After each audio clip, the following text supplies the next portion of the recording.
నమస్తే. ఆత్మమిత్రులందరికీ మా హృదయపూర్వక నమస్కారాలు. ఈరోజు పాయింట్ శరణాగతి ఎంత గొప్పదో, దాని ఎంత ముఖ్యత ఇవ్వాలనేది నా అంతరాత్మ అర్థమైంది. మనం ఇక్కడ నుంచి ఢిల్లీకి వెళ్ళాలంటే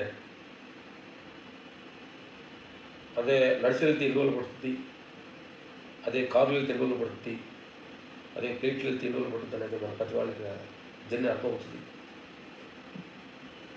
భక్తి మార్గంలో వెళ్తే నడిచి వెళ్ళినట్టు, ధ్యానం కానీ చేస్తే కారులో వెళ్ళినట్టు, అలాగే ఆత్మకి ఈశ్వరుని అమ్మ తల్లికి శరణాగతి అయితే నువ్వు ప్లేట్లే వెళ్ళినట్టు.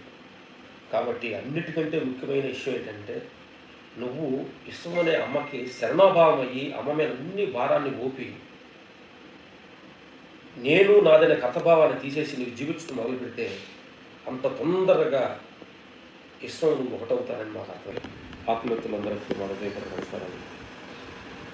మనం ఏదన్నా ఒక విషయం, ఒక ల్యాండ్ కొనాలన్నా, పెళ్లి చూపుల్లో వెళ్ళాలన్నా, ఒక బిజినెస్ పెట్టాలన్నా, ఒకే విషయాన్ని మనం 10 రకాలుగా డౌట్గా ఫీల్ అవుతుంటాం.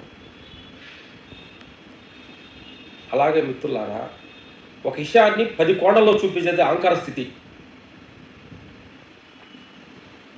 ఏ విషయాన్నైనా నమ్మి దాని ముందుకెళ్ళటమే ఆత్మస్థితి. కాబట్టి ఏ విషయాలకు మీరు కనిపించవద్దు. అహంకార స్థితి నిరంతరం 10 కోణాలు ఇది కరెక్ట్ అది కరెక్ట్ ఇది కరెక్ట్ కనిపించేస్తుంది.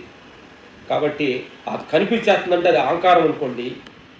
కనిపించలేని స్థితే ఆత్మస్థితి. కాబట్టి మన కనిపించే స్థితే నుంచి బయటపడాలంటే నువ్వు ఏది ఇచ్చినా భగవంతుడి శరణాగత భావంతో వెళ్ళి నీకు ఆలోచన రాకముందే ఆయన ఇచ్చిన ఆలోచనే, ఆయన ఇచ్చిన కష్టమా నష్టమా రెండింటికి శరణాభావం అయ్యే పడితే మన ఆలోచన ఒరబడి తగ్గుద్ది అనేది ఈ విషయంలో సమర్థిస్తాం. అలా నా పరమాత్మ స్వరూపులారా, ప్రతి విషయంలో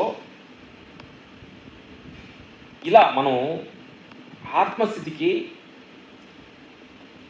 ఎలా ఉంటుందని ప్రతి విషయాల్లో మనం గమనంలో ఉంటే ఆత్మస్థితికి ఇలాంటి విభేదాలు ఏమి కనిపించవు. మా అనుభవంలోకి వచ్చింది. అందుకని నా మిత్రులారా, నాకు ధ్యానం కుదిరిందని కొంతమంది, నాకు కుదరలేదు కొంతమంది. ఈయన ఆత్మస్థితిలో కుదిరేది కుదరదు ఇట్లా ఏమి విభేదాలు ఏమి ఉండవు. ఆడ ఉండదంతా ఒకే సత్యం, ఉండదంతా ఒకే ధర్మం, ఉండదంతా ఒకే న్యాయం. అక్కడంతా 2 ఏమి లేదు. ఆత్మస్థితికి 2 లేవు. ఉండదంతా ఒకే స్థితి. అది భగవంతుడి స్థితి.